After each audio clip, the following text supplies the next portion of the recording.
Hey guys, it's Genocide Jen. Okay, this is really important. I'm coming to you guys on the fly. I'm gonna try to get this out. Um, okay. I know who the killer is, like I said. Spirit shared me and spelled out this person's name. I'm gonna tell you this is not this person's real name.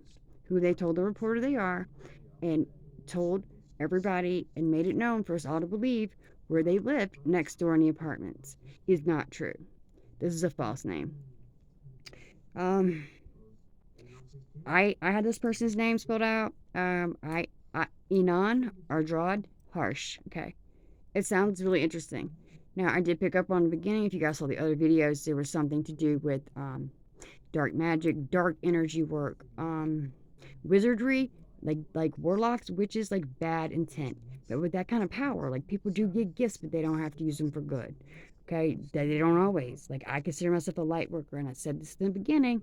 This guy, I feel like when I was creating the profile, is like a light worker. Like he has that ability, like to get in people's head and like telekinesis and things like that. Like what they call it, mind walking, something like that. He has that ability. But here's the thing, um, he has taken on characters from the game and playing out. He's very meticulously planned this. Yes, very meticulously, down to even posted in Reddit. The cards from the game, because when I searched his name, these cards came up. I had to stop and look at them. There's like several cards. The first one is an archer. I noticed. It's something the archer. I don't play this game, so I don't really know him that well. Here's the thing. The thing about this particular person in that game, if that's who you are, and it tells you on the card what your power is.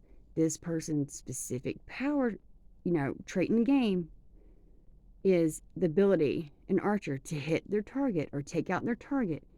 However, they will hit them and destroy them, but can hit 4 targets at one time and take them all out, which is exactly how he killed all 4 students in the house without being disturbed or undetected. Being detected. Does that make sense? Y'all following me? Okay. Go on further for you. So not only that, I automatically this guy's energy, everything. Um, he is a dark empath.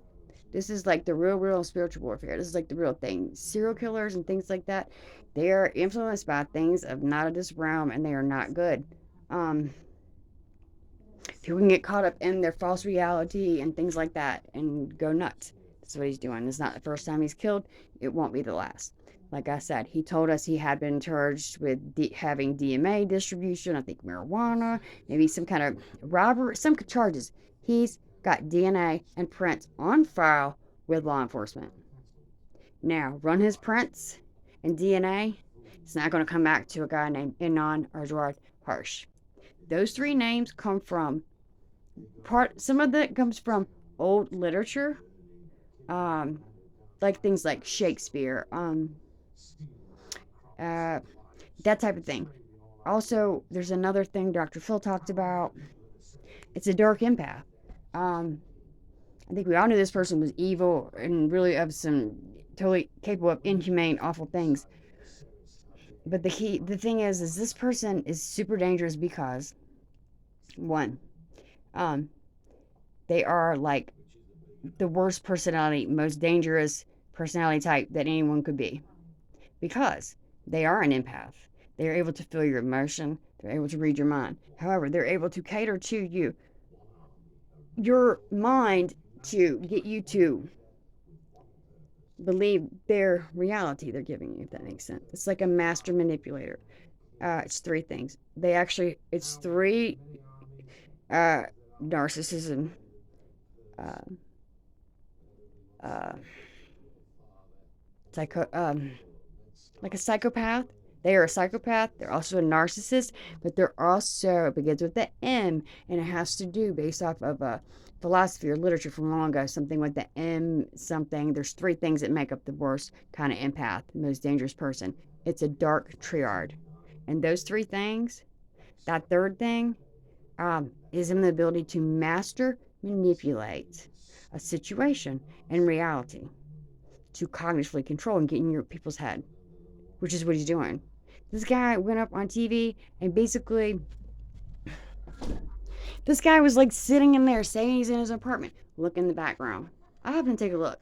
I hula hoop, so for years I know, like, I'm like, cool. I can understand why you want high ceilings because I like to hula hoop inside too. That'd be a deal breaker for me. So I'm looking, I'm like looking, and the lady in the interview even pointed out the fact that, oh, those ceilings are very beautiful. They are. They're like finished wood, like a honey oak color.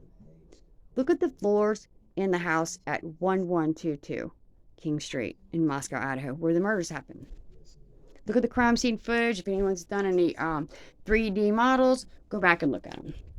Okay, you see the layout. You got the first floor, which is like an original, uh, you know, building on its own, and then they had the addition. Now, there's 3 floors. The first floor, they were untouched, right? That's sealed off.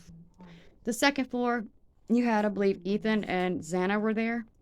Everybody had coded doors, remember? They were obviously freaking out about something, feeling some kind of way. That is totally extra strange. So, look at the layout of the floor. It's very specific. The paint inside is very bland. It's very, renter, neutral colors, friendly. It's fresh carpet. The floor's probably got a fresh coat of polyurethane, and the walls are painted. Look at the layout of the house. Y'all know what it looks like. Y'all all seen. I think the cabinets are even updated. Now, that house sits at 1122 King Street. Across from that is Queen Street, which is where Sigma Chi frat house is. There's also such thing, part of that specific type of empath that I'm talking about, this kind of person I was profiling and trying to tell you guys we were looking for. There's also such thing as a Sigma empath, and they are very powerful. And this would be if, like, this person here, this is who we're talking about. And this dude checked all the boxes for me. Just as I was like watching him read his body language and reading his energy and everything. In the interview, I was working on trying to get some names or information from Spirit or the victim, something like that. They want to give me a message to help figure out who it is and find the killer. There's nothing on surveillance camera, right? No one's found the car they were talking about. No one's seen anyone going in or out, right? No one let anybody in. So, how does this happen? Go to the, there's 3 floors. The first floor is sealed off completely separate. They were left unharmed because they were undisturbed. Second floor, those two there were killed. The top floor, if you look, there's 3 floors. Look at the house, the gables on the house, okay? People actually go and sneak in people's houses and buildings and things and live in there. It's a thing, okay? It's like a real thing. Like, I did the homework, I checked it out. It's a real freaking thing. It's called frogging, okay? And look up the term. It's spelled Phrogging. Frogging, like a green frog, but with a Phro. Now, when it pops up, it's going to be telling you about a movie from 2000 something. It's called Hider in My House. That's why this dude was already in the house. He lived there. He wasn't across the street watching them. He was in the house. He was in the fucking house, in the attic, because that's how he got in. And I'll tell you why. You see the gables on the top, 3rd story? Look at that. Go back to the interview. Pull the blueprints, pull the plots, whatever. This is the same fucking house I'm going to tell you about. Now, with that being said, the easiest access for without having a code or forced entry or anything would have been on the 3rd floor, the roof, where the gables had the attic vents. He was coming in and out of there. Okay? That's where this dude stayed. I promise you. If you look back to the interview, that's not an apartment. That's like a closet somewhere, like something like that. Like, it's not the building next door. I promise you, he told us it was. So we accepted it as truth. It wasn't truth. That's the type of misleading shit I'm talking about. That's that type of personality that really screw people over. That's what makes him so dangerous. Now, he's obviously playing some kind of sick game, and he's sick in the head too. So, don't underestimate this person. I'll go further to say the cards were spelled out to me when I was looking for names. I got a couple of things. Let in. There was a lot of things. Kill me. Things were coming across, just words and stuff. I was really trying to get a name. I kept getting the initials QNR. Oh my God. QNR. I think it's QNR. And also Katrina, you kept getting it too. That's not it. A lot of what we're seeing is coming out in the alphabet type reads and, investigation we're getting is not exactly what it is. It could be Roman numerals, But Roman numerals, if you move them around, it's different in Arabic. This guy is of uh, like Turkish type descent, Syria. Hence the word Moscow, Idaho. There's so many people came seeking, okay. So I'm just saying, follow me. This guy's obviously not 100% white Caucasian. I think to me, I thought he was probably of Turkish descent just because his skin tone, just in building everything. I kind of picked up on that. That's what I was getting on the vibe. So, my point is, pull this guy's prints or DNA from whatever criminal charges are logged with law enforcement, from whatever supposed time. That could even be a falsehood too. That may not even exist. I'm just saying, if you want to call this dude's bluff, that's your suspect. Catch him, lock him up, because he's about to do a disappearing act on y'all. I promise. So what I'm saying, that's just not his name. I promise you, it's not. Those names are from the cards from the games that, if you search his name in Google, you'll pull up the Reddit, the AMA, the letter he wrote and everything. That he told us that we believed it all, just as it was written, as the truth.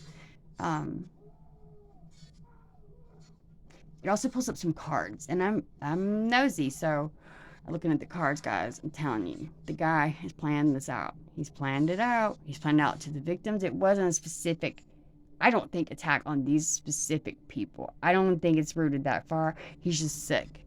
There was something that caused him to choose his target, get his sight on his target, whatever triggered that, and then it was on from there. Okay?